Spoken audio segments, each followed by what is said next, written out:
Good afternoon. Thank you all for coming here. I'll be very short, but I just want to give a few words of introduction. So it's a great pleasure and privilege actually to introduce Laurence Boone. She's Minister of State for European Affairs in the current French government of Prime Minister Elisabeth Borne. So what's interesting with Laurence is that she had a distinguished career both in government and in think tanks and in academia.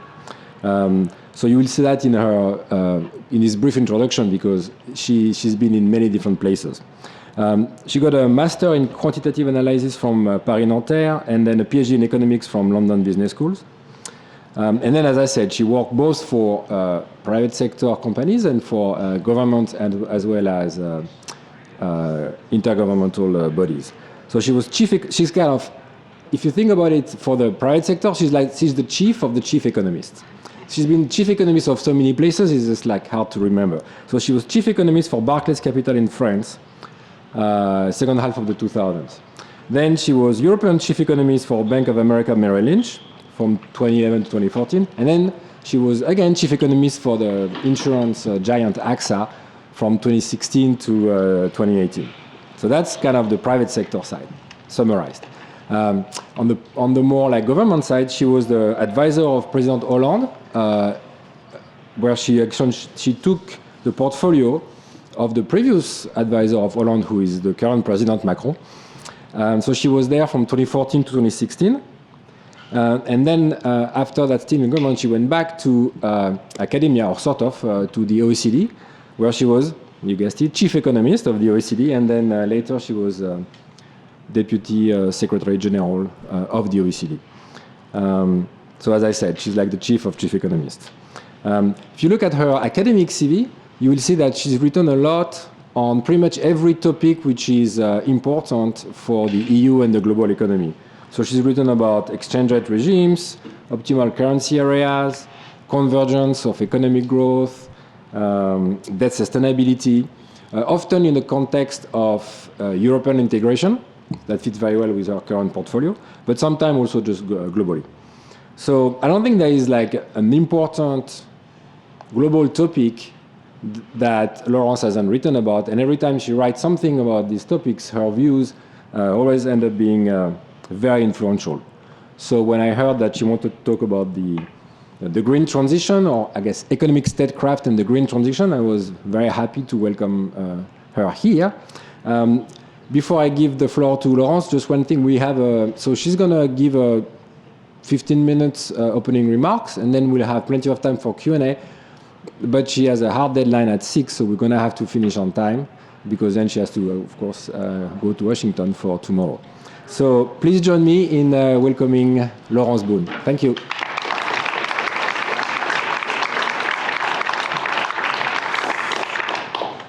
Thank you.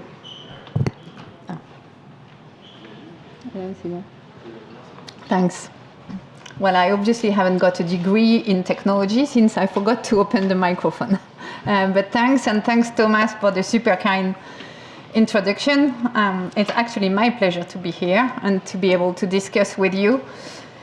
And as Thomas was saying, what I would like to get your view on and share our views about is how we go about with climate transition and economic prosperity in a world that is a bit less kind than it was when Thomas and myself were doing our PhDs. And what I hope to demonstrate is that economic prosperity, leadership, that's existential to preserve our democratic model, but so is climate change. And what we have to do is obviously to shape a strategy that will help us achieve both at the same time. Okay, and why do I think that we can do it together? That's because addressing the climate emergency, that's a huge economic, industrial, and way of living shift. And since Thomas has been super kind with me, that's what I was working on at the OECD as well. How do we make this work, not only for every country, but also for every people in the country? Because we obviously don't want to repeat what happened with trade openness, which was beneficial overall, but not for some people and regions. Okay, So let me start with how we think we're going to do this. And first, because it's also about economic statecraft and taking into account the fact that we're in a quite hostile environment, and this world is not stable. We've seen aggression, and we have to include that in our equation. And what I would like to start with is to show you that Europe has actually the means to do what I'm talking about. So let me give you just a few facts. Obviously, you know the EU is one of the largest economy in the world. It has a GDP per head of 25,000 euro and 440 million customers. We're a little bigger than the US. It's the world's largest trading bloc. It ranks first in inbound and in outbound investment.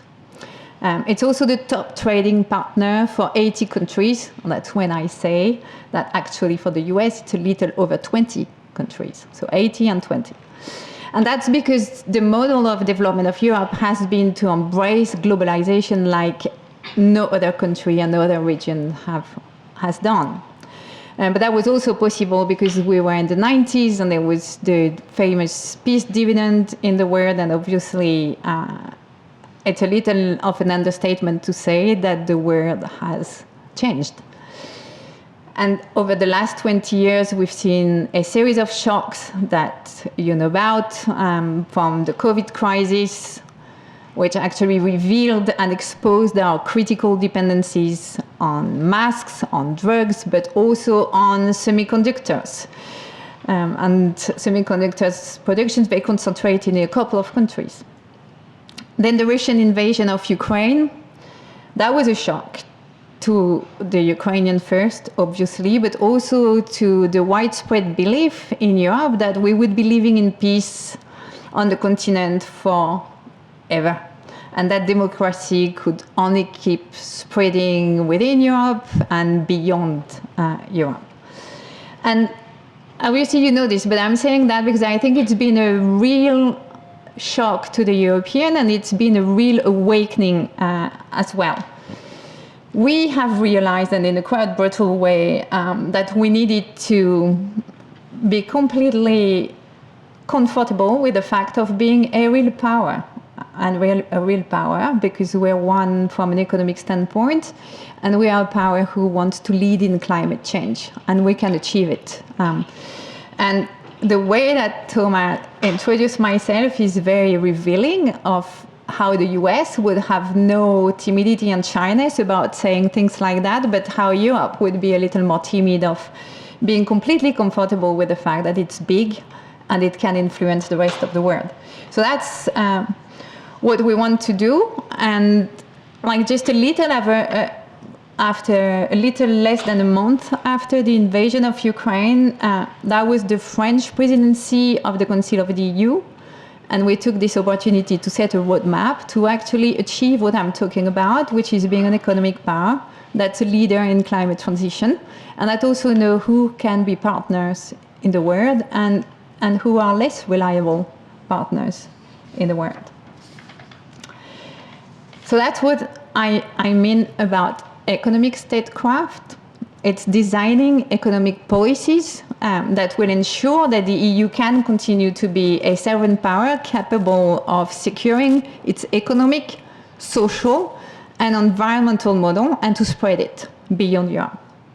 So it's based on, we're very pragmatic about it as well, which is unusual for the French, but believe me, this time we're going to make it work. 4 pillars. The first one is obviously securing the value chains to decarbonize energy, transport, industry, agriculture, and also our homes. Then the second is continuing to commerce with others, because that's our DNA, but we want to do it obviously in a fair way and to ensure, to protect the prosperity of Europe, but also for the rest of the world, or the one with whom we can commerce. The third pillar is really about the promotion of our values, and in particular our climate ambition, and I will be talking about standards. We believe we can actually get other countries, firms, incentivize them so that they adopt our standards. And so they will be moving towards climate transition as well. And the fourth pillar is we're a little less naive than before when it comes to openness, and we're a little more offensive, and we've been developing offensive instruments to actually provide incentive to third countries to join this agenda. So now I'm sure I've impressed you, and I can explain in a little more detail what these four pillars are about. So the first one, obviously you cannot be a strong power if you don't have a strong economics, and I don't think you can have, but perhaps Thomas will challenge me, you can be a strong economic power without a strong industrial base, especially in this world. So how do we go about it? Because in 2017, the French president, that was really part of his campaign to be elected, that we needed to have a lot more growing industry in Europe. And we are doing it, and we're starting doing this. First with energy. As you know, I'm sure you know, the European Union has set up what we call the Fit for 55 plan, and that's a package of policies to reduce carbon emissions by at least 55% by 2030, which is tomorrow. And we want to reach net zero by 2050. So what have we done for this? First, we've been launching the reform of the electricity market so that we can really accelerate on producing low carbon electricity. And it's very interesting to see how the various European countries are actually changing opinion, for example, about nuclear electricity. We're also obviously enhancing connection throughout Europe. And the idea with this is both to optimize our consumption, to make it more efficient, and also to secure our production for the continent. And then we're starting with impressive efficiency gains. So for example, we wouldn't put any climatization, you don't say climatization, conditioning at this time of the year. So we've managed to save 20% of our gas consumption, mostly with efficiency gain. So we are securing the energy because the sovereignty of an industry starts with this, and then we go more broadly for securing our industrial basis. So what we've done is just, it will sound a little Sovietic, but believe me, it's not. We've designed some strategic sectors, and they are commodities. I've just mentioned energy, technology, health, agriculture, and everything that's related to clean energy. So batteries, windmills, any type of new technology which will help us with the transition. And then we look at the value chain and we secure it bit by bit. So we have a Critical Raw Material Act. That's to secure the sourcing of the commodities we need. They are usually not in our countries. They are not in the US. They are in countries that are more or less reliable. And we're actually in an alliance with the US for this, to make sure we can source, diversify, and get the commodities that we'll need for producing clean batteries, clean vehicles, and a lot. We also decided to increase environment-friendly mining. As you know, the Europeans were very reluctant with some of the mining. We're reopening that. We just want it to be clean. We're developing recycling capacity. That's true for nuclear, that will be true for batteries, and we're putting really the emphasis on this. We are developing our semiconductor security. We have a CHIPS Act, like yours, and we call it the same for that matter. And the idea here is the same. It's to reduce our dependency on foreign countries for strategic semiconductors. And then we've decided to be a little less European, which means less bureaucratic, faster in permitting, and to facilitate state aid, which is dedicated to support all the strategic sectors I've mentioned. So this is the European Inflation Reduction Act, but we call it Net Zero Industry Act. And it's been designed in less than 3 months, which by European standards, or even US one, I think, is actually quite amazing. So that's the first pillar, which is to be really hands-on and fast and big and powerful on industry. The second one is about protecting our market and protecting trade. We think it's important not to see the world in blocks, but to continue discussing with people and just be a bit strategic when it comes about trade. For the protection of the internal market, first with data. I'm sure you all heard of GDPR, which you more or less like, but you got used to it. So did we. And now we're expanding that a bit. We basically want to protect the data generated by European in Europe. Okay, and we can share data with other reliable countries, but we do enter into agreement when it comes to that, for example, with the US again. But we want to protect them, and we want to have our own cloud. We want to be sovereign there. Then we have a strategy to protect all this critical infrastructure in telecommunication, cybersecurity. Again, that's part of our sovereignty block. Then when it comes to market as well, we were very open. For example, in public procurement for public market, which is about 14% of our GDP, it's a huge market in Europe. We were super open. China was super closed. So that's super openness to countries which are closed or close, they protect their public market, it's over. If a third country wants to bid for public market tender in the EU, then we will only allow this country to do so if it does allow similar bidding in their own country. And by the way, such bids will have to comply with our environmental and our social rules. And it's a big market, which is why I was insisting at the beginning, 440 million customers. You certainly want to have a little share of this. Then we're also protecting our market by combating economic coercion and distorting practices.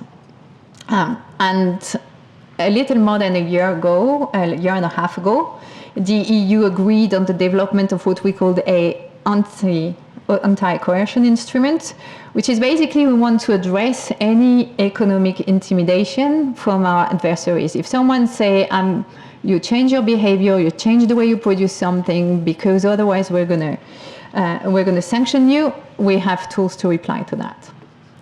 And again, it's only 18 months, and we've done it.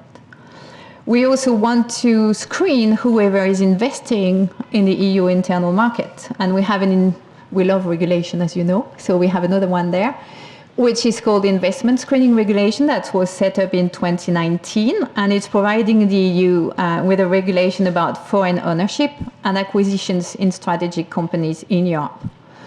And here, what we do is we are trying to coordinate national filtering systems. Here, I think I have to admit that it's a little weak, that we should go further and be very much have one filtering policy for the whole of the EU, since we have a unique market for the whole of the EU. But we're making progress. So the first pillar was industrial policy. The second is really protecting our internal market and being able to fight against people threatening what we do. And the third one is a lot more gentle. It's about projecting and promoting our standards and our ambitions. So here, what do we want to do? First, we use multilateral organization. We use their governance. We want to modernize them. For example, and EU has been a leader in arguing for more climate-oriented action in international financial institutions. I think together with the US, we were really strong on the World Bank when we all thought that it wasn't doing enough for climate. And look, we're going to have a World Bank that does a lot more for climate. And in Europe, we have the European Investment Bank, which we call the Climate Transition Bank, and promoting this. Then there's multilateral. And obviously, many companies in the world want to sell goods or services or be present in an area that gathers 440 million customers. So we think, okay, guys, if you want to do commerce with us, sell us products, services, interact with us, then you will have to comply with our environmental standards. And we do that because first we want to protect our people, our region, but also we think that if many companies, many countries want to deal with us and start using our standards because they have to, then it's usually more expensive to have 2, 3, 4, 5 standards depending on the countries you deal with. So the simplest thing for them will be to adopt these high standard levels for environment and social protection. So let me give you a couple of examples by what I mean with standards and the way we do it. We have a carbon border adjustment mechanism. And the objective of that is actually to target imports of carbon-intensive products in a number of sectors: iron and steel, aluminum, electric power generation, cement, and others. So if the carbon content of these materials is low, or if it has been taxed somewhere so that it's more expensive and you don't really want to buy it, then they can enter the EU single market without any issue. But if these products are high in carbon and come from less ambitious countries when it comes to climate, then they won't have easy access to our market. And that way we think that, firms will have no incentive to get out of the EU to avoid paying a carbon tax, and then we'll have all incentive to actually decarbonize their products to get into the EU. We have the same thing, so that's my favorite tool, which is the instrument to fight deforestation. We do not import raw materials or processed products whose production contributes directly or indirectly to deforestation, to forest degradation, or to the conversion of natural ecosystems in the producing country. And you can think about palm oil. You can think about soy, timber, beef, cocoa. And that's why we have very strict criteria to enter into trade agreement. And one of them is actually environmental sustainability. For example, as you know, the EU, the European Union, will not sign the trade agreement that we call Mercosur as long as this trade agreement doesn't have ecological conditions in it, and especially that it respects the Paris Agreement. But we have signed a trade agreement with New Zealand because they do include the Paris Agreement and they do have to abide by the Paris Agreement. And then there's a last element when it comes to, I realize I was talking about gentle policy, and doesn't sound exactly like that, but I think it does. It's influence. It's nice influence. We also do that with development aid and partnership. Obviously, here we do not lose the goals of development aid, which is to fight poverty, help countries' growth, develop a sense of inclusiveness and sustainable societies. But what we will try to do is really to invest, help those countries grow, but grow in the way that we think is socially and environmentally sustainable. And for that, we have something called the European Global Gateway, which is about 300 billion investment. And for example, we will help invest in clean technology. Because as you know, there are a lot of African countries or countries in the southern hemisphere for which renewable energy is still very expensive. So that's the third pillar. After industry, after energy, we have this influence pillar, I would say. And then the fourth one is the less gentle. It's the more offensive one. And here, I'm sure you'll recognize many terms that are being used in the US, which starts with export control and sanctions. And obviously the context of the Russian aggression in Ukraine has allowed of unprecedented development of our toolbox, the European toolbox of economic and financial sanctions. And you know them, there's been the central bank, people connected with Russian aggression, technological goods we've been banning so they cannot use it, the oil price cap, many of them. Don't worry, it's my last part. Just bear with me a couple of more minutes. We have been exerting also a lot of export control on double-use exports for some time, but I think we should do more, and that's what we're in the process of building up. Because when it comes to exporting technology, so far the decision within the EU have been taken very much at the national level. And we believe that, and you, I'm sure, know the story of the Dutch company ASML, which is exporting super sophisticated semiconductors. So we think for this, we should actually, and we're in the process, we've been launching this, building a framework for the technologies that the EU is willing to export, and the technologies it chooses to retain depending on the countries. And we can export clean energy technology to every single country in the world. We cannot export sophisticated semiconductor to every country in the world. And for that, we should have some clear guidelines from the entire European Union.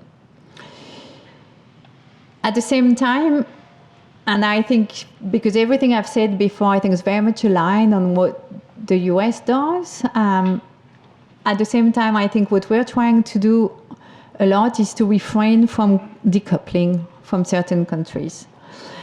For example, we believe that engaging with China remains very important for first outreach to Chinese people and continuing to diffuse the democratic value, the freedom of information, and so on. Also, we have the issue of human rights, which we're talking about as well a lot. To promote those values, we need to continue talking to China, but also to address climate change, right? Because we won't do it without China or India or the US. But that being said, I think it's also important, and the EU has started doing this, which is to review our China strategy with an objective which is de-risking and not decoupling. And we can talk about it in the Q&A, but I think this distinction makes a difference because it means that we can continue to engage on other topics as well. So I will conclude so we can have a discussion. I think what I wanted to show is how the EU is actually constructing its personality as a real geopolitical power. But I also wanted to show that this is not done against the US. It's done in a way that guarantees our control over our political and economic trajectory, what we call our sovereignty. And that being a strong partner is actually not only compatible, but desirable to have a balanced relationship and a strong one with our transatlantic partner. I think this will be important because we need to work together on new technologies and for the climate transition. It was also important to be two very big areas strong together when it comes to geopolitics. And then I also think that being partner, we actually will be able to lift the rest of the world up to our high ambition of technology, environment, climate, and values. And with this, I think we can open for Q&A, and thank you for your attention.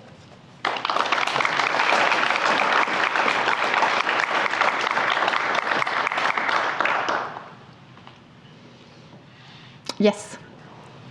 So with like all these rules, like instead of using market forces, so what do you think about concerns that it would increase the price of food and energy and other goods for common people? Like a lot of people are already like struggling with their budget, and like all of these like rules and like, oh well, you can't have like beef that's not environmentally friendly, so that's more expensive beef. So how would you deal with this problem? Okay, I'm going to take two examples, energy, and I'll come back to beef. Okay, so first, we believe in market forces. We have regulation because we also I don't want to talk economics in front of Thomas because he is way stronger than me and way more bright than I would be. But believe me, the EU believes in market forces. But what we think is you need a bit of regulation to provide incentives to adopt standards, which, as you say, at least at the beginning of the technology curve, can be more expensive than when they have developed fully. When I look at the US, for example, for energy, it's true it's only carrots, right? The Inflation Reduction Act is about carrots. It's about subsidies all over the chain, actually, the production chain.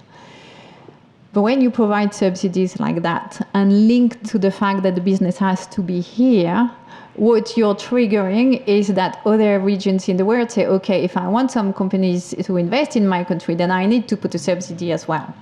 And who's funding the subsidy? It's the taxpayer. So you're either going to pay as a customer because we've been trying to raise standards, or because we've taxed dirty technology, or you will be paying as a taxpayer because you're funding subsidies. So at the end of the day, I think it's roughly the same.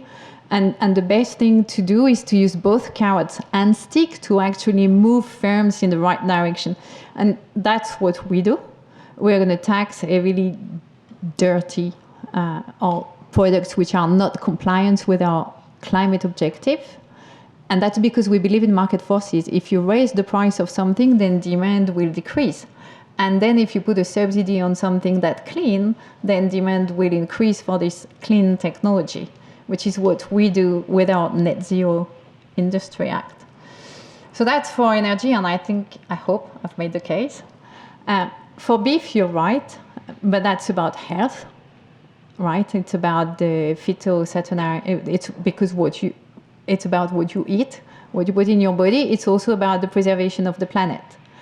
So what we're saying is we want beef, but we want beef which has been bred in a environmental friendly way. We don't want intensive agriculture that is also contributing to climate change, and we want people to eat meat that is good for them.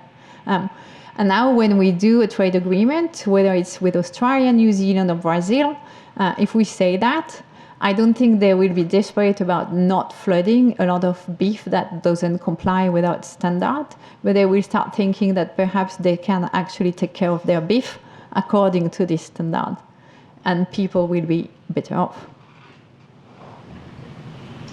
First, thanks for coming. I teach marketing and sustainability here across the MBA and EMBA programs, and one of the things that comes up, thanks to a McKinsey report, is that the most efficient way for Europe or the EU to do the green transition is going to lead to a reallocation of manufacturing, who's importing, who's exporting. How do you deal with those challenges politically, when some countries could be seen to be kind of the losers versus the winners as a result of that transition? So that's a super interesting question, and actually for a variety of reasons, that's something I have been working on for quite a while about it, and including at the OECD. The reason being not the McKinsey report, but the yellow vest. Okay, and it gets back to the question you were asking as well. If you raise the price of oil and 70% of the population needs his car to drive their kids to school, to go to the dentist and to work, then you're losing them. When trade was freely opening throughout the world in the 90s, we lifted, one third of the world population was lifted out of poverty, but at the same time, there were regions in the developed world, quote unquote, that were left behind. And that I find very striking, and I'm absolutely convinced that you cannot do the climate transition without embarking people with you. So first, in the theory, and then I'll come back to this. I'm going to do the promotion of the, not my work, of some work I had asked Stefanie Stancheva from Harvard to do when I was at the OECD, relying on her survey to see what type of climate policies could help with the transition. How did people see climate change? And I think we don't need to convince anyone about climate change any longer, or the remaining unconvinced population will not be convinced anyway. But we need to convince them of policies, and we need to do combination of economic policies where they can not feel left behind, like what we did for trade, or like what the McKinsey report is suggesting.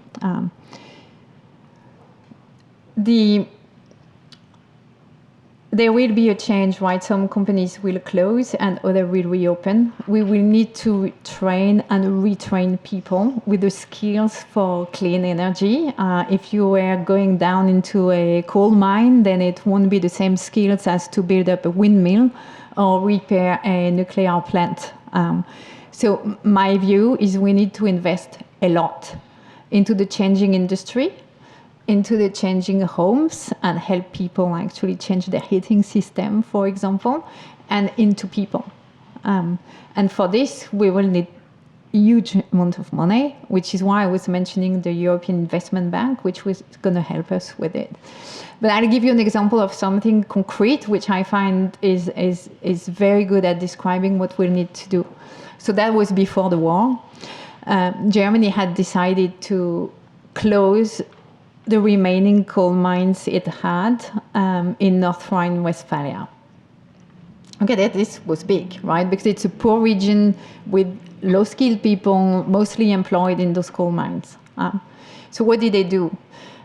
They decided to close the coal mine, build up infrastructure, attract firms which had more or less the same type of plant site, skills, requirement that were not too far from the coal mine requirement. For example, in France, when we do that, if you close down a nuclear plant, you can try and attract a car manufacturing plant because it's roughly the same type of site, if not technology, but site. Retrain, reskill, and upskill the people. Also open pre-retirement for some of them. And all of this was an investment of 48 billion euros, which is massive, but which is, I think, a good response to the type of changes that we will have to get through if we want to move to cleaner energy. And the lessons we've learned, or we've been learning, I think, the hard way in terms of rising populism from how we manage trade openness, we need to use for the climate transition.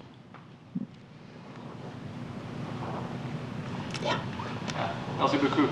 A follow-on question to that. So the US maybe is just a couple of years behind France in terms of currently having a leader that is very focused on the climate transition, but Macron is term limited out.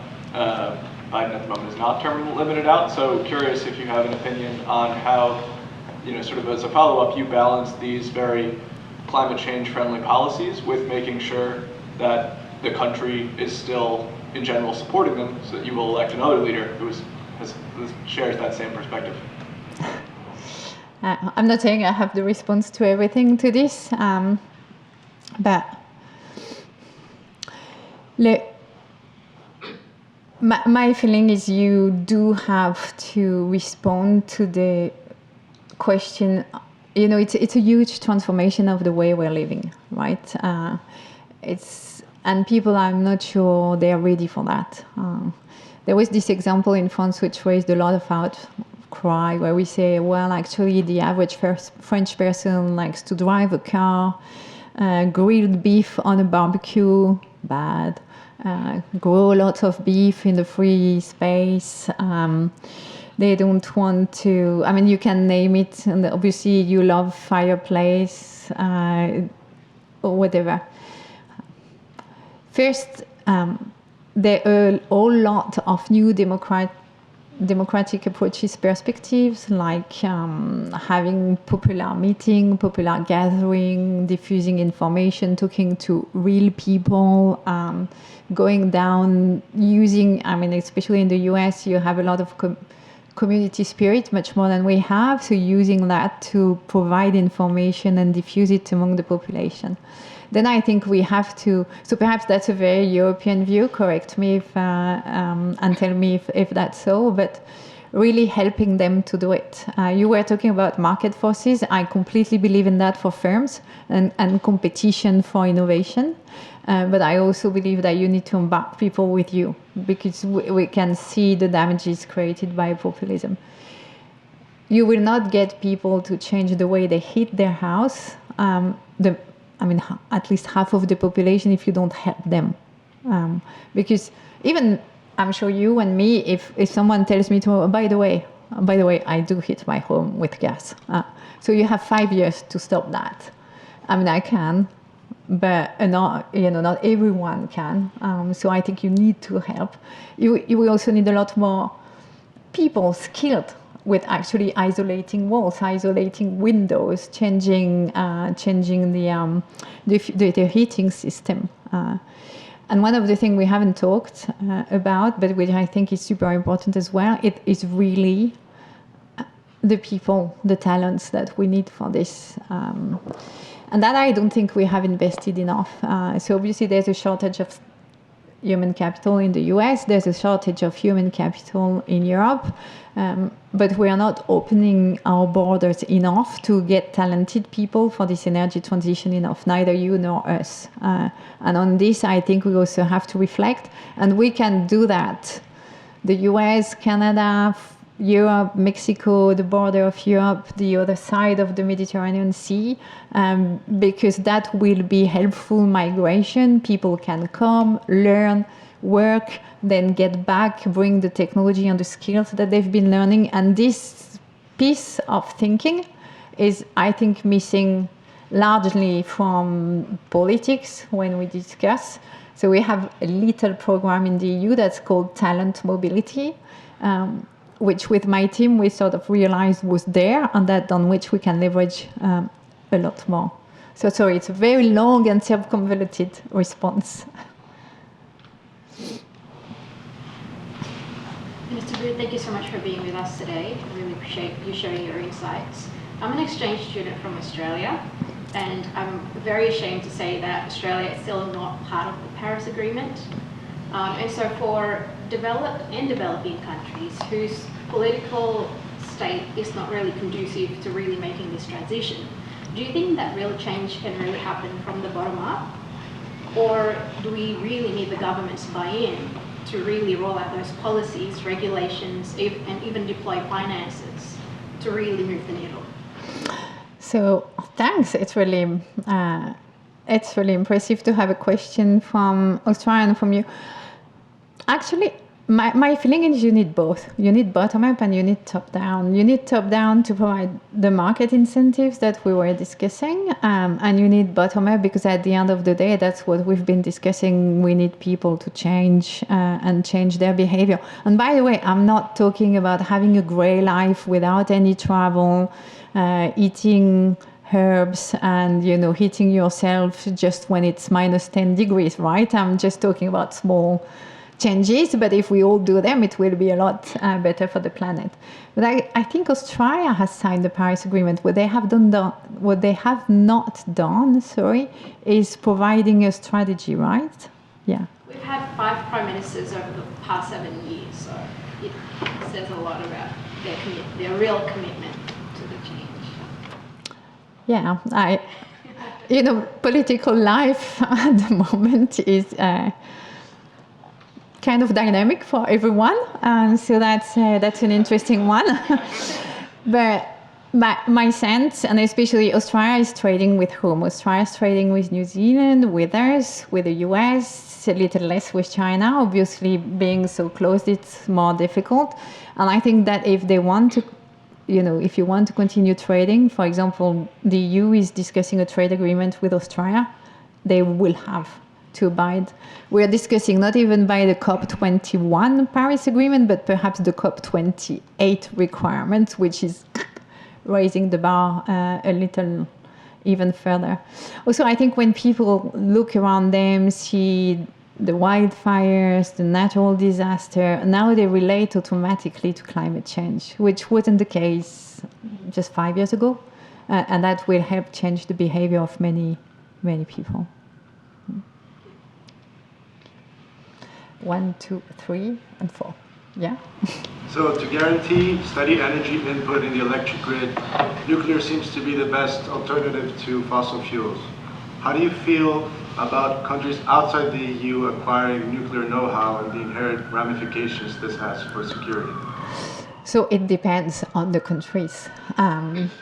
First, 2 things. We have chosen nuclear.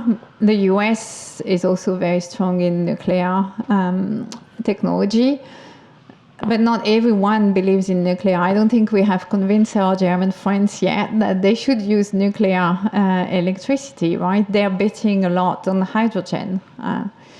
Why not?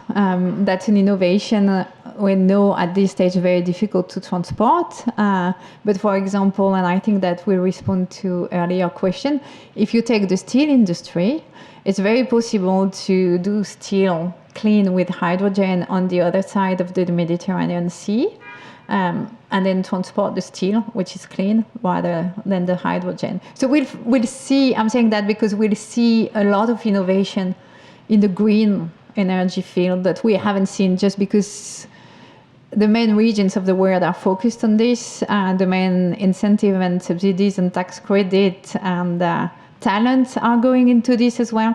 I'm always amazed. There was I'm always amazed by the discussion between governments and companies. Companies into fossil fuel have huge difficulties recruiting people. Companies who are in the green energy business, they've got 10,000 of applications for each job. So the first thing to me is, nuclear is one part of the solution. It's one that can be chosen. That's what we've chosen for us, but it's not compulsory to go nuclear. The second thing, and it's exactly about the economic statecraft. What are you ready to export and what are you not ready to export? And I think for nuclear and for uranium, it's precisely about this. We need a framework and decide this country we can share this technology with, this one we cannot. And then there's a third element, which is international treaties. Obviously, that supposes that people abide by international treaty, but when they do not, then you just sanction and stop doing business with them. And I do believe in the international pressure. I think the US does believe in the international pressure. We've seen that with Iran. We are going to see this with other countries. It's not perfect, but we have to do it and to persevere doing it. So obviously a lot of this investment needs to happen now or in the very near future. You said like 2030 is right around the corner. And now that we're kind of moving into an era of maybe kind of perpetually higher interest rates and economic uncertainty, how do you continue to kind of promote private sector investment in clean energy in this kind of new era when the IRA, some of those other policies were kind of designed in a low interest rate environment? But that's a super interesting question. It's exactly actually the point. We have been having higher interest rates in the past. We're just getting to something normal, which we had forgotten, right? But interest rates at 3 or 4% are not something exceptional by any means. But both the IRA and I think the way we proceed is precisely to help private investment. The IRA it's obvious, tax credit. By the way, that's what we do as well. But you can also have a lot of public support bringing either the first tranche of investment, the first loss, or guaranteeing some investment. And that we're doing a lot in Europe, I think, to accelerate. In the period 2012-2016, when we were getting out of the Eurozone sovereign crisis, that's what we have been doing with the European Investment Bank. We had 50 billion of public money that spilled over and contributed to raise another 250 billion of private money. I think there's the money. I think there's the will. What's lacking today, it's the project. And that's what investors are saying as well. But now that we have the combined efforts of the public and private sector, I think we can manage to do that. There's also the Global Infrastructure Hub, which is precisely designed to be a repository of such projects. My view is, the fact that the US is moving into this is actually a big game changer for the world, not because of the subsidies, but because it means that the 300 million US people and 450 million European people, so close to 1 billion people, are actually into this business. So the 1 billion in India is very aware as well of climate change. And for them, it's about building energy infrastructure from scratch. So they will go into that direction. And I think China is a special case, but they also, for health reasons, have to move there. So the IRA is a good, when we say we actually welcome the IRA fighting climate change, it's not just to be polite and diplomat, but it's really because it's a game changer for the world that we are now 1 billion and not just half a billion as well. So that means business for corporates. Yeah. So I'm a European and I'm aware of the eco bonus, in particular in Italy, the 110% bonus, which sounds like a good deal for Italian households. So the demand for this service increase and create a lot of problems. For example, the increasing in the price in the materials, the impossibility to find materials for house renovation and fiscal capacity of the banks. So since you mentioned that one of the 4 pillars, one of the goal is to house improvements and innovation in the heating system, how would you face those problems and perform better than Italy did. So, correct me if I'm wrong, but I think the current government has actually cancelled the 110% bonus, which obviously has not been very popular, but which was not completely, as you say, it created a lot of secondary effect. Let's put the side effect. Let's put it that way.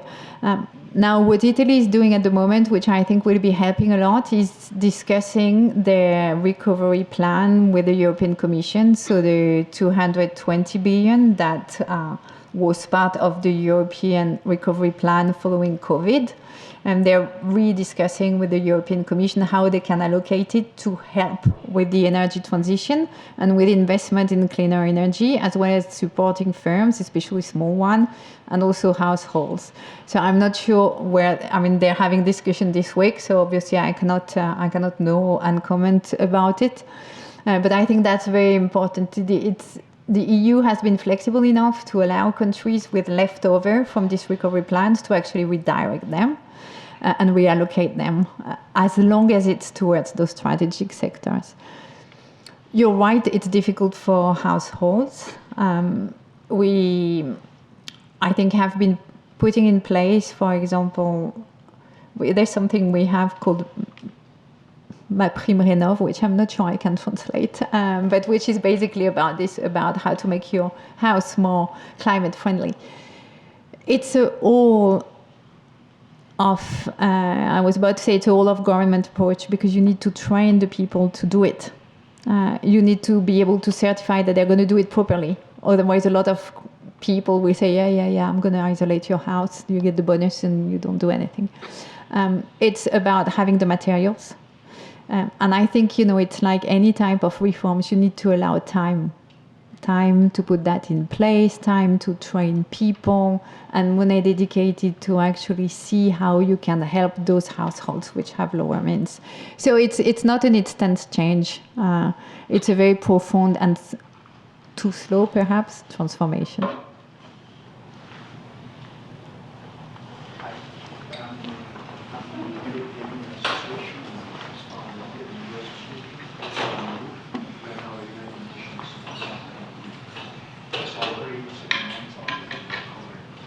Europe wants to shift away from cars, away from oil and gas.